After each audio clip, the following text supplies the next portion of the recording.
I'm Maddie. And I'm Holly. And welcome to the Single Struggle Podcast. We're going to be talking all things single, so stay tuned. Welcome back to episode 2 of the Single Struggle Podcast. Yeah. We've got Malachi today as our guest. Howdy. So, starting off, dates this week. Maddie, do you want to kick it off? Okay. So, no dates this week. No dates this week. But I have been scrolling through my Hinge. Yeah. Not really matching, just looking at humans. Having a look. And then having a look. Bit of a neat marketplace, that really, isn't it? And then I've been looking at like the pickup lines people. So you know how you can see who likes you, but so I've just been scrolling through and looking at the pickup lines that people have given me, and I've been thinking like, what is the best pickup line on Hinge? Like what?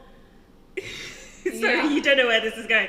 Basically, I went down a rabbit hole and I was thinking, what pickup lines are the best for me, or like for, I don't know, just like to ask people how to like start off a conversation, because we were kind of talking about this last episode and we were just basically saying like, how do we get a date from Hinge? Like how can we actually start the conversations with people? So then I was going down a rabbit hole and I was like, let me ask ChatGPT. Oh, you're bringing the AI in now. So we're bringing in the AI. So then I asked it. Oh, it's up already. So I asked it, but I think I asked the wrong question. So I asked best pickup lines for a 22-year-old black girl who's vegetarian, who is a socialist, who has a septum piercing, who enjoys going to the gym, who enjoys watching cartoons. Now, you gave ChatGPT a lot to work with. So I thought if I was wildly specific, then it would. But I think I asked the wrong questions because I wanted the best lines for me to ask other people, but obviously it was trying to give me lines for me. But then it told me off. And it was like... For all you boys that are still out there, ChatGPT, get on it. It told me off. It was like, as an AI language model, we cannot encourage the use of pickup lines that subjectify or stereotype individuals based on race, beliefs, or appearance. So does it give you ChatGPT any... for the win though on that one. And then it was like, it is important to approach individuals with respect and genuine interest, rather than reducing them to a list of attributes. Instead of relying on generic pickup lines, you could try striking up a conversation by asking her about her interests, such as her favourite cartoons or vegetarian dishes. And now I feel like... Oh, that's quite cute, actually. Maybe ChatGPT could be your next partner. I was like, it's getting quite Elon emotional. Musk, if you're listening. And then you could also share your own interests. Remember, the best connections are built on genuine conversations and shared interests, not pickup lines. And I just thought I would share that with you guys. That's so wholesome. That was really wholesome. So, yeah. So unfortunately, no pickup lines yet. What pickup lines were you getting on Hinge? Bad ones. I think I like your face. Is that even a pickup line? It's not really. It's just One a of compliment. my... I like your face. It's a pretty poor compliment though, isn't it? It doesn't really lead anywhere. Hi, pretty. Someone said... I like your face. Date me. You know, then someone just said right Monday, but I can't see what they've said. Right Monday. One of my hints, or what's it called? Prompts is like, tell me where and when we're going, because I'm bad at making decisions, and they've just said right Monday and then something else. Oh. My prompts on my Hinge are just fucking stupid. I've got a social cause I care about, awareness for the third nipple community, because I've got a little third nipple, and I get a lot of responses to that. Do you know what? I couldn't get behind Hinge, and it's only because the prompts, man. Like, I don't even, as you were saying earlier, it's so hard just to bloody spark up a conversation with somebody, but to sit there and set up Hinge and have to spark up that conversation with yourself internally, literally, to try and work out what the hell you even want. Yeah, you know? Like, I feel like my prompts are dumb as well, like what I've written Like, I feel like low-key they're a little bit too serious. I don't know, actually, I Yeah, can't really quite I feel remember. like maybe me and you need to like sit down Have and a read little our powwow. prompts, because you've got like quite serious, quite like lovely ones, and mine are just stupid. Mine's like third nipple, weirdly attracted to Greg Wallace, and But my isn't- simple pleasures are making breakfast with a big knife. But isn't that the whole point? Oh yeah. The whole point is that the fact of you're not the same people, are you? That's And you're very showing a true. flavour of your personality. But I don't think mine shows my personality. No. Well, how are you meant to?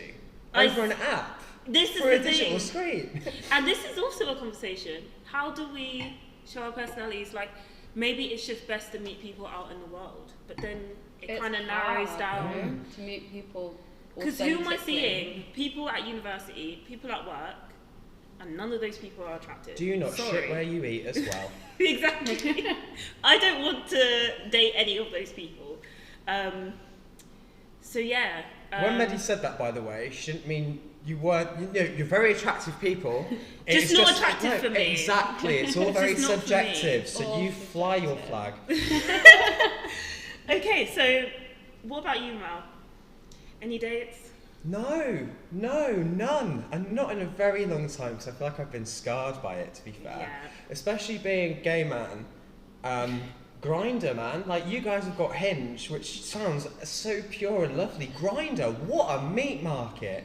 I know, you've let me have a scroll through before. It's so bad. And it's not a place for dating, it's a place Yeah. for Hookups. hookups. Yeah. And it's just wild. Oh my gosh. I had a man actually message me on Grindr. This is why I got rid of it, so I've not had Grindr in 6 months. I had a man message me at 10:30 at night asking me if I wanted to come around and wrestle. Yeah, literally. Asking how strong I was and asking me to come around and wrestle. And do you know what? It happened so many times that one time I said yes. What I said happened yes. that time? And I was, this is a thing with Grindr. If you say yes to somebody, you've got a small window of opportunity. A very small window of opportunity to either meet this person, invite them back to yours, or get to theirs. Because everyone gets bored so quickly. So you'll be speaking to somebody maybe for like 15 minutes, half an hour, maybe an hour, and then silence. Literally. And do you know what happens? I do it to people. They do it to me. It's tit for tat at this point. But yeah, so I was like, yeah, go on then. I'll Yeah. wrestle you. You know, you're a 40-year-old man. You look pretty stocky. You know, you're not my type, but I've got nothing else on. Might as well.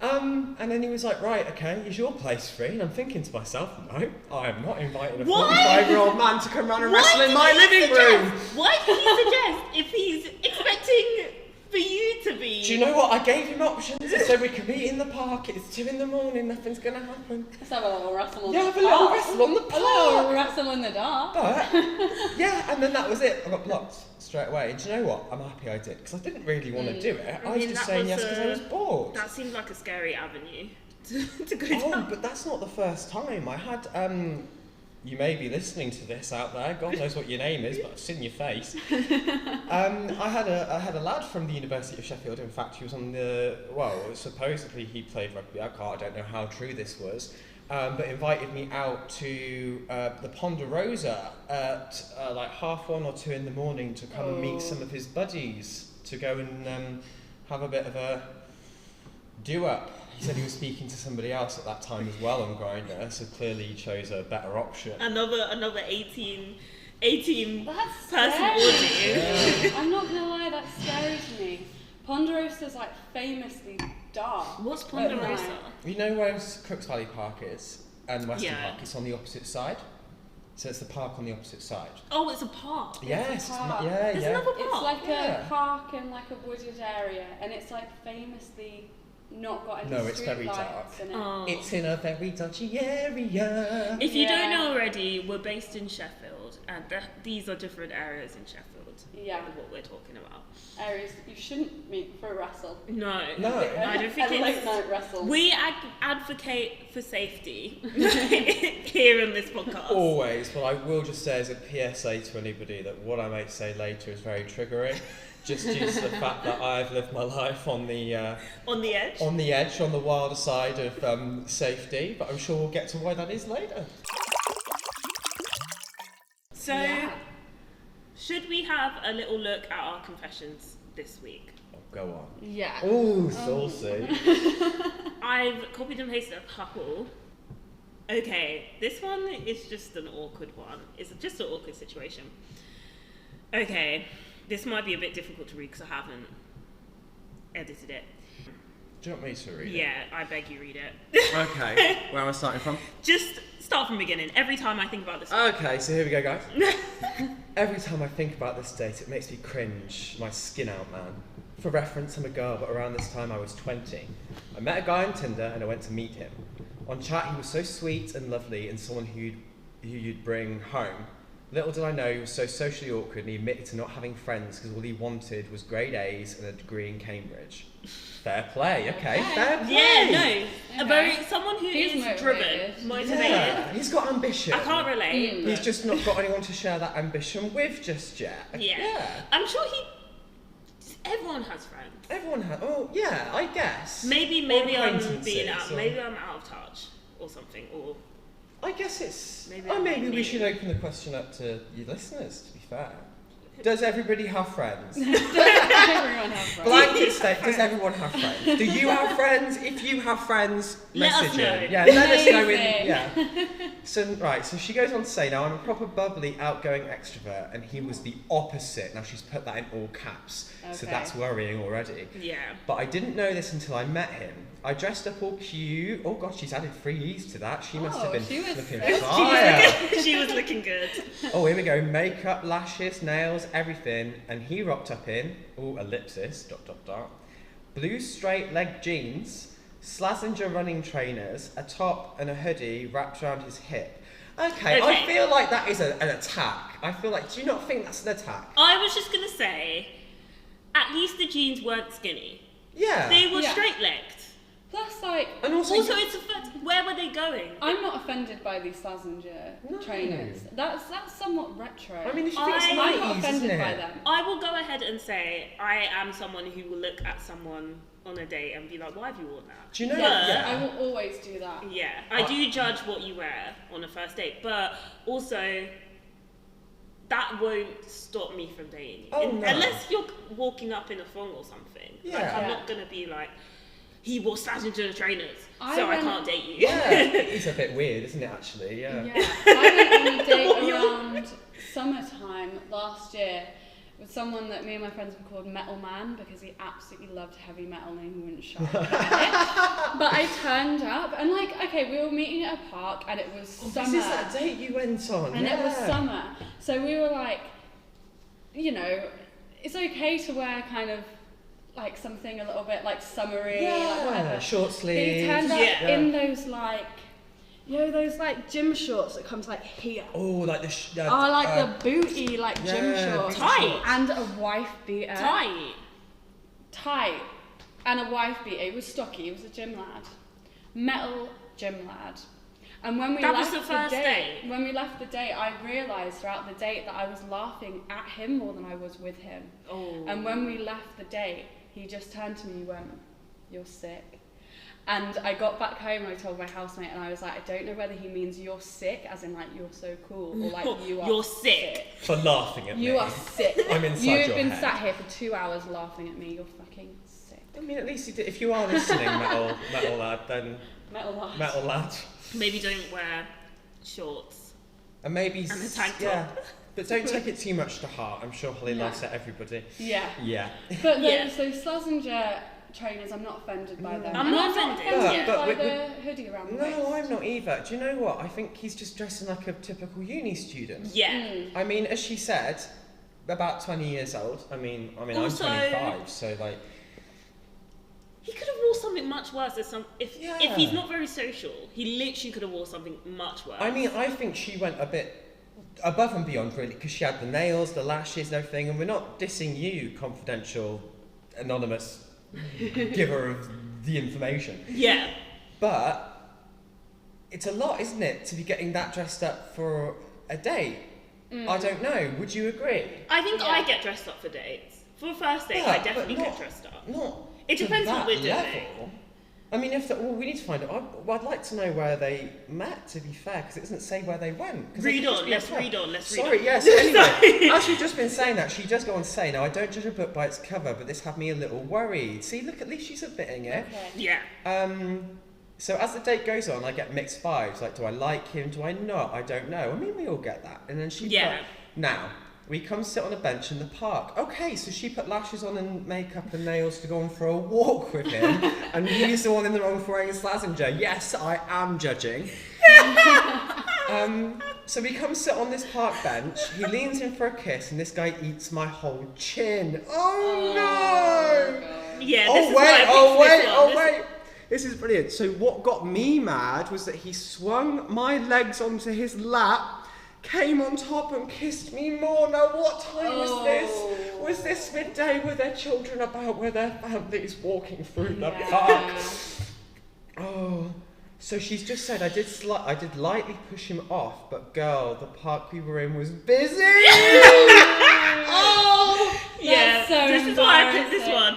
Okay, cool. Self-awareness. I think awareness. I'm someone who cannot deal with what's it called? PDA, being outside. I'm not a fan of it. I don't like it when I'm with somebody, do you know what I mean? Let alone saying it with somebody else. Yeah. Literally, I can't deal with PDA, and I feel awkward.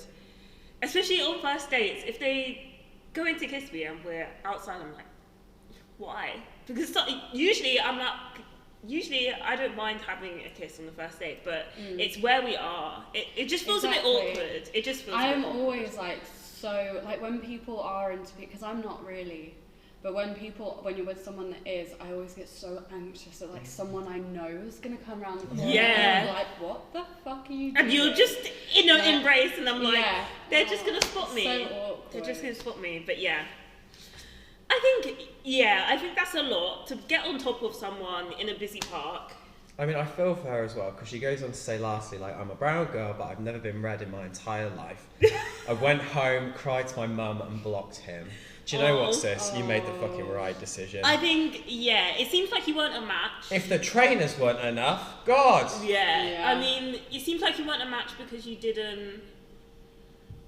He wasn't sociable, and it sounds like you are sociable. Or maybe he was a bit too sociable, a bit too confident towards the end.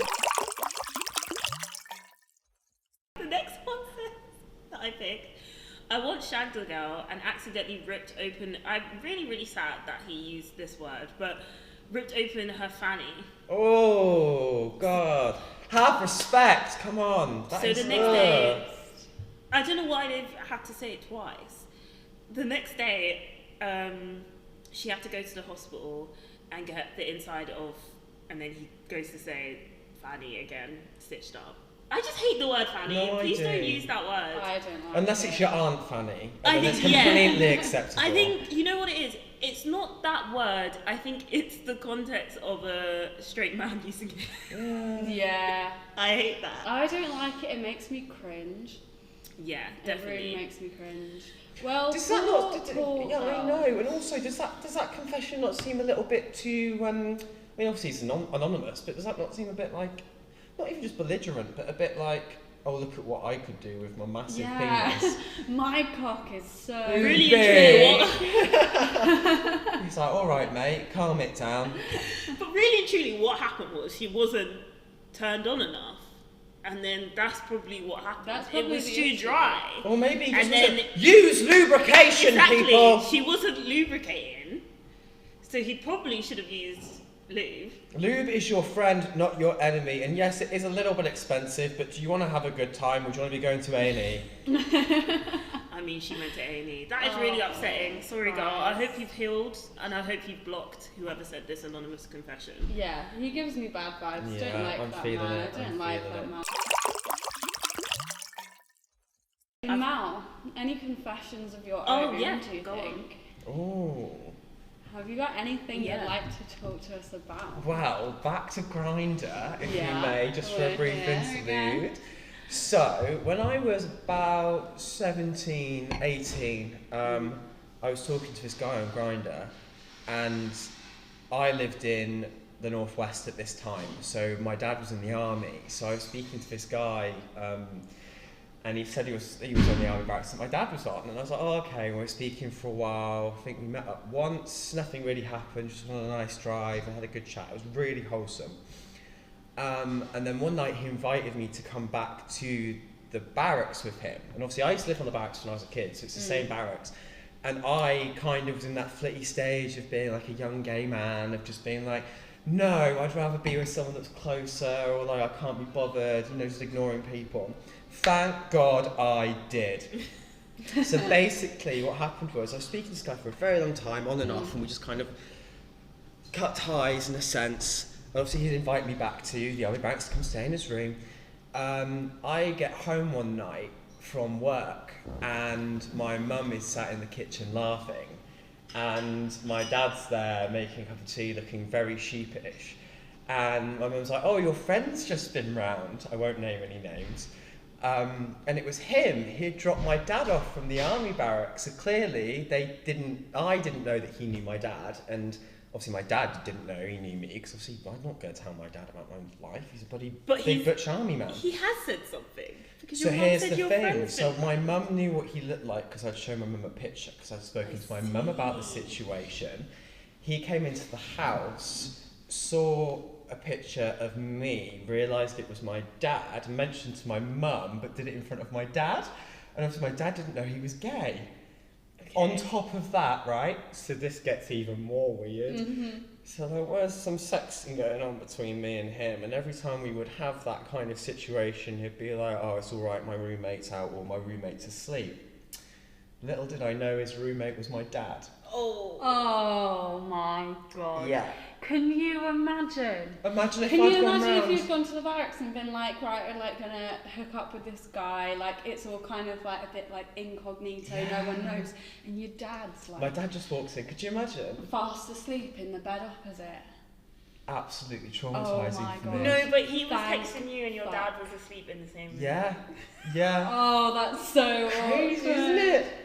But what do you know what I mean? At that point, I was like, never speaking to you again. Yeah. So I did, and no, just that's gone. so fair. Just like cut him out. Because I'm sure we can all agree we do not want our relationships infringing. Well, for me anyway, I do not like my relationships infringing on different areas of my life. And family is especially one of them. I think separation is good. Keeping things separate.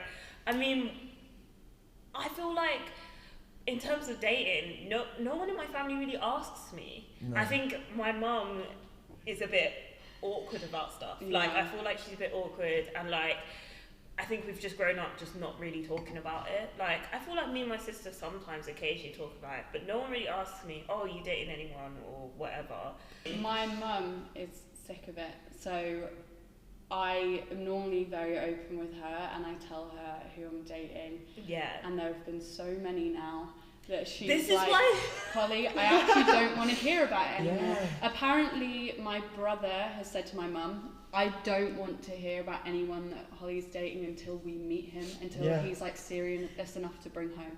My brother's girlfriend absolutely loves. Do you think you've got a problem, Holly? This is the thing. The last time I was dating someone, I sent my mum a picture of him. She goes, "Oh, he's got really kind eyes. Please don't fuck about with this one." Oh, your mum's saying it. You know it's bad. Oh no, but she doesn't want to hear anymore. But at Christmas, my mum and me went to the pub on Christmas Eve and we got wankered. And my best girlmates from home were with us. So it was like me, my two best mates, and my mum. And we had a lot of wine to drink, and my mum then started asking about my dating life. And she was like, she's very invested in it because she's drunk. And then she goes, "Holly, how long's the longest relationship you've ever had?" And I go, like, 10 months. And she's like, "Well, that's why I don't want to hear about your dating life anymore." She goes, "Because I am exactly the same." She was like, "Before I met your dad, I couldn't hold down a relationship longer than 10 months. And we're exactly the same. I know what I was like. And if you're anything like me, I don't want to hear about it." Oh, wow. Well, this is the thing. When, I don't know, I think it's like our generation. When do you tell your parents? Unless, because I feel like I can't tell my parents until I know this guy, until they're basically my boyfriend. Like, until I know this guy is going to be my boyfriend, I just feel like, what's the point in telling you? Because one minute, and then also it gets me excited. I'm like, oh, I've met this person, blah, blah, blah.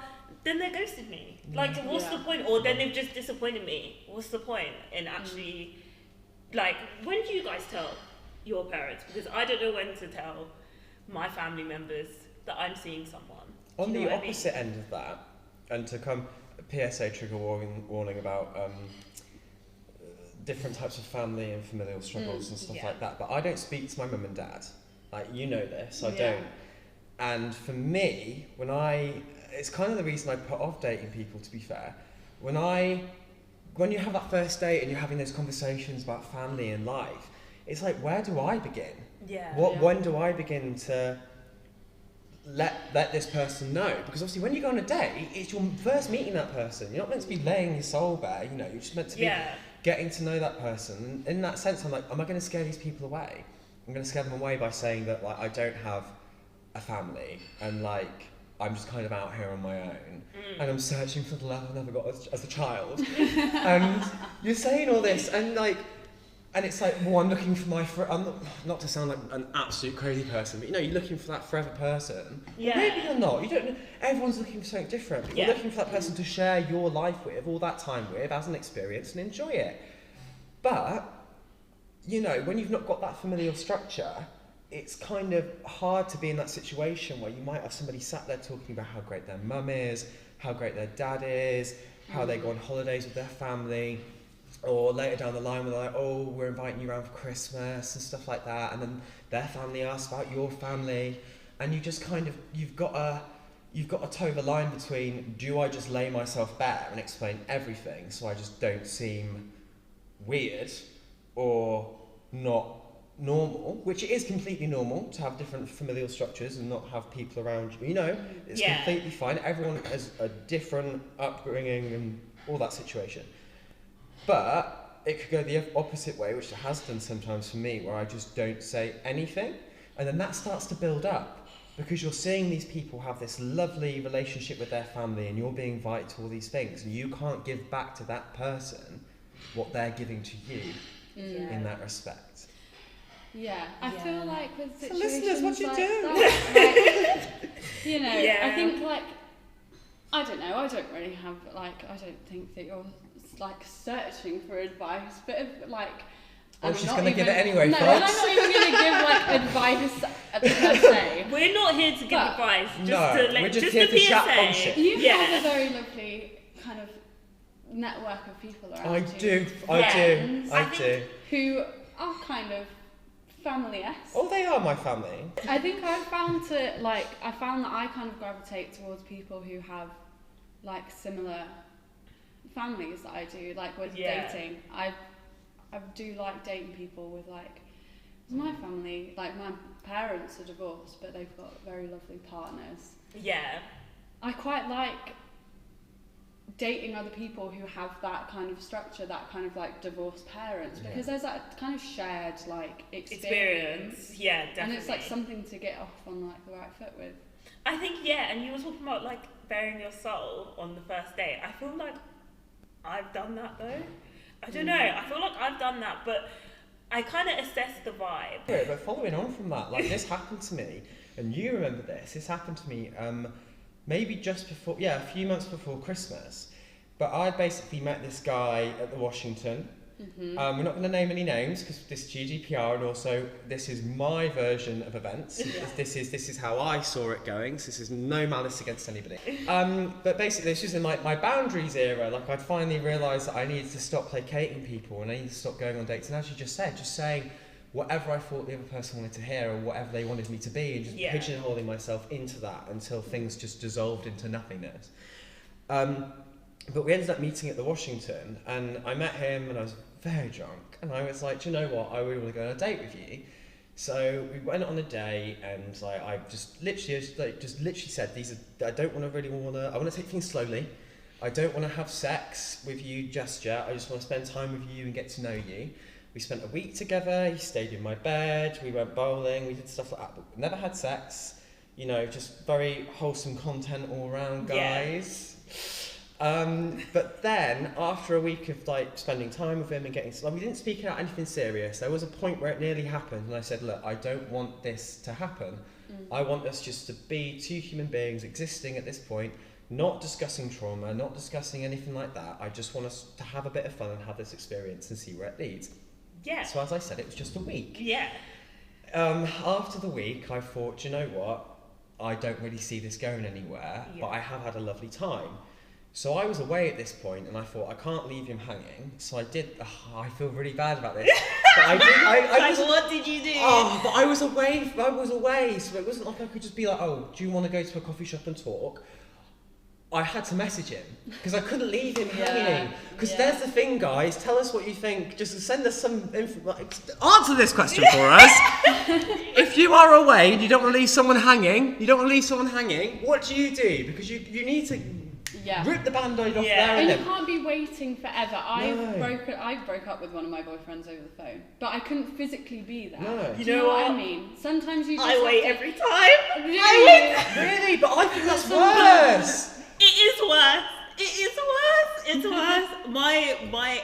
Sorry, you didn't finish your story. Do you want to finish? Yeah. So and basically, I'll pocket and say it. But basically, so I messaged him and just said, look, I don't think this is working out between us. I've had a really lovely time with you. You know, it's only been a week. Oh no. Oh fuck. The uproar was unbelievable. Yeah. I had silenced him supposedly. I wasn't allowed to talk about his trauma. I'd led him on. There was one point where he mentioned something about the fact that his relationship with his ex had ended really badly, and I hadn't allowed him to open up about that, and he was still recovering from it. And I had basically put him back to step one of being able to get back out there and see people. Fuck.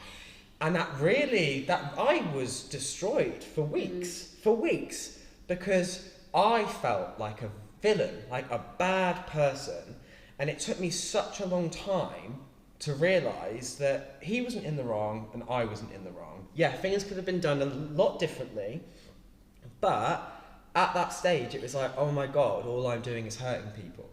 And it really, that put me steps behind as well. But then there's and I know you've just pocketed, but I need to say this one as well. No, go on. This happened just before Christmas. So as gay people do, it always bloody happens. You're out at the pub, your friends there, and they go, oh, I know a gay person. Oh, I know someone that's a bit like you. So you never get to meet this person, but they go like, you know what, I'll set you up on a date. And I thought, I've had this happen so many times. Maybe I'll trust the universe and maybe I'll just say yes. So I said yes. I saw some pictures of him. Not gonna lie, those pictures were taken years ago. He looked nothing like he did when I met him. So met him on the phone, and this is the opposite, right? Boundaries were gone here, mate. I was off on one.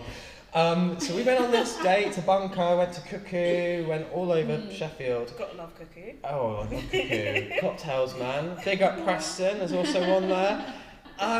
So basically, I was like, I want to go home. I don't want to have sex with this person. I just want to, you know, as I said earlier, just have a good time. He ended up inviting me back to his, and I was like, oh, and he's like, we'll get some food, and you can just stay the night. Very drunk, got food, we ended up having sex. Okay. And when you're having sex with someone, you're in a vulnerable position. You really are. Yeah. You really are. Come on. You can't be using that against people when you're having sex. You know, it's horrible. It's horrible. So I don't care. I'm a loud bitch when I'm having sex. So I left that situation, and I thought, you know what? Really lovely guy, but I don't really see us going anywhere. You know, you're doing your thing, I'm doing mine. And basically, he was in Edinburgh, so it was another situation where I had to message because he kept messaging, and I was like, oh god, I feel really bad, like, this isn't fair, he was asking to meet up, I don't want to lead him on. So I just said, look, I'd like to speak to you when you get back, but I don't see this going anywhere. That night that I messaged him, I'm in work, I come out of work, and they're all sat in my place of work, him and the girl that got us together and all his mates, who I also thought were my friends. So I sit down with my head chef, and all I can hear them talking about in this empty beer garden is the noises I was making during sex. Oh. I was like, where is this going? Yeah, that I was a liar. Oh, for fuck's sake. That I lied to him, that I led him on. How? I would just say, like, I just feel like in these situations, especially when it's like a week, one day, a couple of days, you don't owe anyone anything. Exactly. Like, I mean, and then letting someone know, I feel like ghosting is rough. So letting someone know, look, I'm not interested anymore, I don't want to go on any more dates, that's really nice. But I think, like, you definitely don't owe an explanation to anyone either. Like, some people are just really, but some people are just odd. Some people are just really like, what's it called? Intense. Like, I think they don't accept rejection. I mean, no one accepts rejection well. Self-awareness there. No one accepts rejection well. No. But like, butthurt, that's what it is. Yeah, isn't it? That's what but the just like Northerners say, chill, butthurt. just chill. Like, try and accept rejection. Some of those people need to just reflect on themselves and think, okay, I've been rejected this time, let's move on, or let's take a break. Maybe you need to take a break from dating if you're gonna be acting like that. But the story I was gonna say is, to be fair, it's very different though, because we were together for like, it's like 3 years we were together. Like, no, it was a relationship. But I had tapped out. I feel like this happens to a lot of women. You tap out and then you don't say anything, like, and it was a long distance relationship, so I was just like, oh, I'll just leave it. And then also his birthday was coming up, and I was like, it was in between, because our birthdays were close together, so he came and saw me and we had like a conversation like about the relationship, and I was just like, I'm just not vibing, like I'm just not loving it. I can't really remember because this was so long ago now. Then we went to uni, then it was his birthday, and then I was like, okay, I'll just break up with him after his birthday, like after we do something for his birthday, I'll just break up with him. But then, because I had been essentially talking to my friends, to be fair, this is not fair, I'm just remembering now, because this was not fair, because I hadn't decided yet I was going to break up with him, but I had been talking to one of my friends about like how I hadn't been happy and whatever. And then she, this situation is crazy. She told his mate. Oh no! So she told his friends that I was unhappy, but she said that the mate who didn't like me had said, so and so, my ex, isn't happy with Madeline, like isn't happy at the moment. And then she was like, oh yeah, well, she isn't happy either. And then she basically said like, oh, blah, blah, blah, blah. She's like, really, she's not vibing at the moment, blah, blah, blah. And then my ex was like, should we just, because I was like, oh, we need to meet up and we need to talk. And he was like, should we even bother? And to be honest, no, I'm glad we did meet up in the end. But like, fucking hell, like, did he just want me to break up with him there and there? Like, like 3 years over text, I feel like that's really rough. But maybe, I wonder what would have happened. When you said about this whole birthday thing, staying with each other until But there's never a good time, is there? It's your birthday, their mum's birthday, their fucking second cousin Ramu's birthday. It's Christmas, it's Valentine's Day. It's never a good time. I think just when you decide that you're not loving it, just break up with them. Yeah, I think I made a bit of a horrible choice with one of my exes. I was up in Sheffield. He was living down in Bristol. His birthday was coming up, which is around Halloween, and we were meant to be going to this big Halloween party, and it was his birthday, right? So I'm already like not very happy with the situation, but I'm like, it's his birthday, we're invited to this thing. Do you know what I gave him for a birthday present? A fucking pillow with my own face on it. Oh no! Oh God, one of my friends has done that before. I gave him a pillow with my own face on it, and then I broke up with him about 2 weeks later over the phone, and he messaged me. He was very upset, and then he messaged me and was like, do you want the pillow back? Did you get it back? I was like, you can burn it if you like. Like, I'm a prick. Like, why am I giving a picture of my face? I don't know. Why would you do that? Hi there, miss me forever. Maybe it's kind of like, you literally could have got him anything. I know that I'm going to break up with you. Do you know what that takes? Keep this to remember me. That takes the biscuit. That doesn't take the biscuit, that takes the whole fucking cake tin. That gives go home and cry into your pillow a whole new meaning. Yeah. You've just dunked him. He's gone home to cry. But what's he crying into? Your face. Well, you smile, and I need to know what the face looked like. Were you smiling? Was it like a wink? I can actually give you this. Pretty much a representation. It was me going like this. Do it to the camera. Do it to the please, camera Holly. so we know. Oh, perfect. That's Yeah. really mean, Holly. That's It was a really bit mean. mean. I feel like I haven't been that mean. But let me know if you're any of my exes. Just let me know if I have been mean. But I don't think I've been. I think the last time I was kind of mean was I kind of led someone on, and that was Loki recently. We were talking for a bit, and then I was like really slow with my reply, so I thought he would get the hint, but then he didn't, and then I just had to be like, look, this isn't happening. Like, I had to be like, look, this isn't happening anymore. Like, I'm not interested anymore, but like, I don't think we match. But like, have a good one. And then he didn't open it for ages, and I was like, oh, I think I may have hurt. But as you were saying earlier, it's not.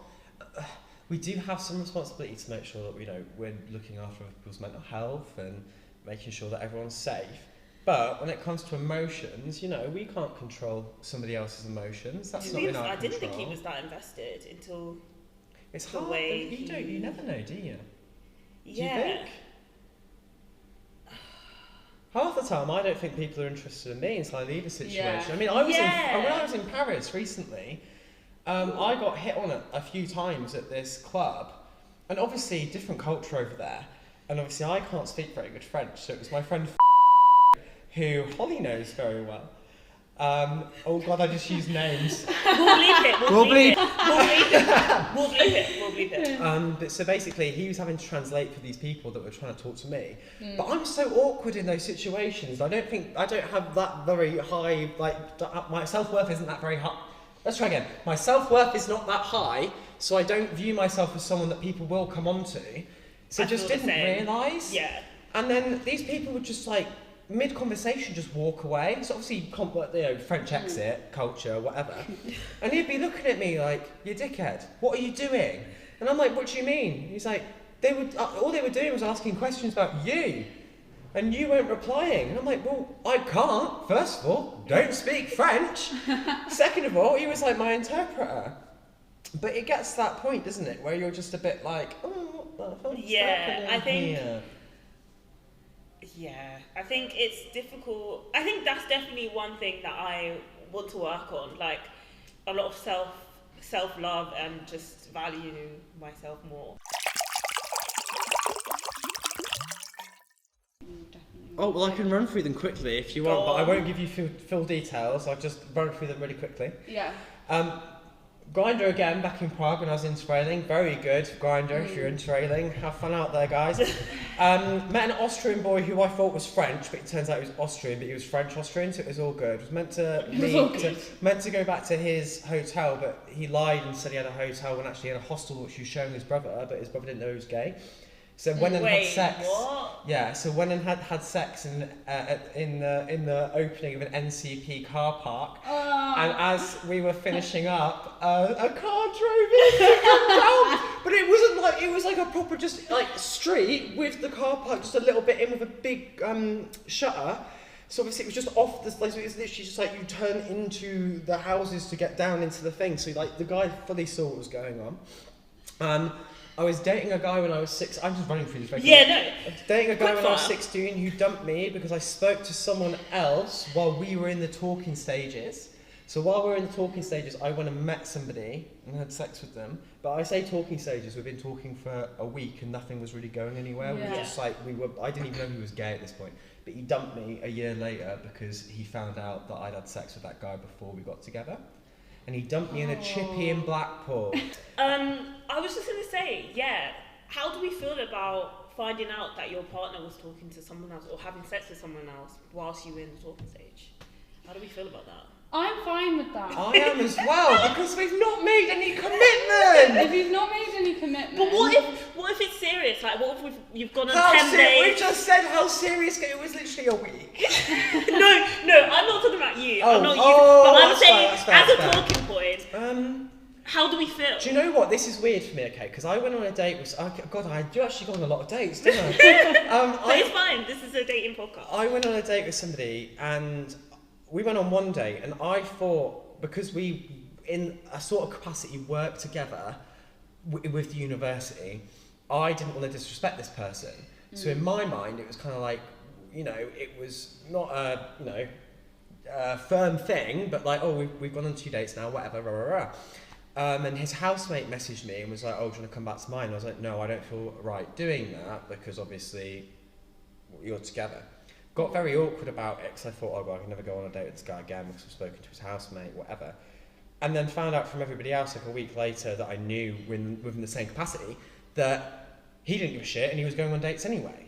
Okay. Do you know what I mean? Yeah. So it's that kind of, if these conversations are going to be had, they have to be had straight away. Yeah. Because I guess it's different for everybody, isn't it? Because for me, I'm ready to just lay it down.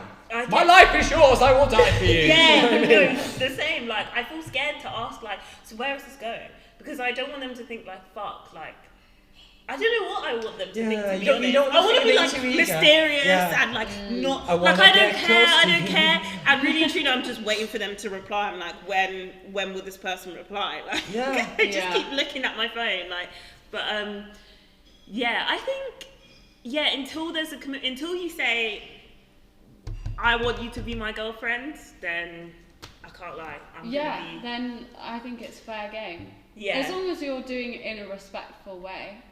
And if they ask, then you don't lie. Yeah, about exactly. It. Definitely.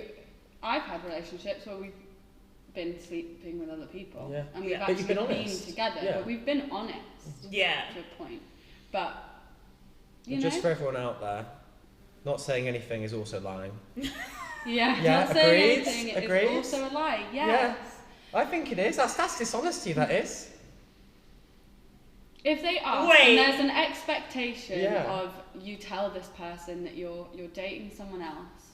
You know, we're not talking over like a week. We're talking like you've been on and off, or kind of seeing this person for like a month, let's say. I feel like at that point, you should probably at least be honest with them. If you're dating somebody and it's an open relationship and you're going on dates with other people and you're not telling those other people that you are in a relationship that is open, you could be, you will. You are leading people on massively there, I believe. Yeah, no, I think that's true. No, definitely. I definitely think that's true. And I think but not saying anything is lying in that sense, isn't it? I would. Yeah. There's a safety issue as well Yeah. around that as well. Definitely. Like with health and sexual health. You do need to be letting people know. Safety first, people. Yeah, safety first. Wrap it up. Right. Yeah. As permission, not forgiveness. You know, I was going to ask you, so advice for the singletons out there, because this is a single podcast. Yeah. Any advice Any for advice? us? Do you know what? I would say, oh God, okay. I would say that you just need to wear your fucking heart on your sleeve. You need to hurt, you need to feel pain, you need to feel love. Because I think it's all the same thing. I really think it is. And I think there's no point hiding yourself away. Don't hide yourselves away. Get yourselves out there. If it's not working, say as soon as possible. If it is, tell that person. Do you know what I mean? Like, it is all a growing experience. You may not be with that person for a long time. It may be one night. It may never get off the ground even to that point, but at least it's a learning curve and it's an experience. And just love yourselves, because everyone else is 2 to 3. You're the one, you know what I mean? Just love yourselves. That's so true. It's all about self-love. I feel like that's a really lovely point to end it on. Should we... I think that's Well, so lovely. thank you for having me. Guys. Cheers. Thank you for watching. Next episode, we're going to be going through every single confession. Is that what we're doing? We're going to be bouncing off the confessions. We've been chat. sprinkling them in, but we're going to be going through every single one and talking about every single one. So tune in for next episode next week. Bye. See you.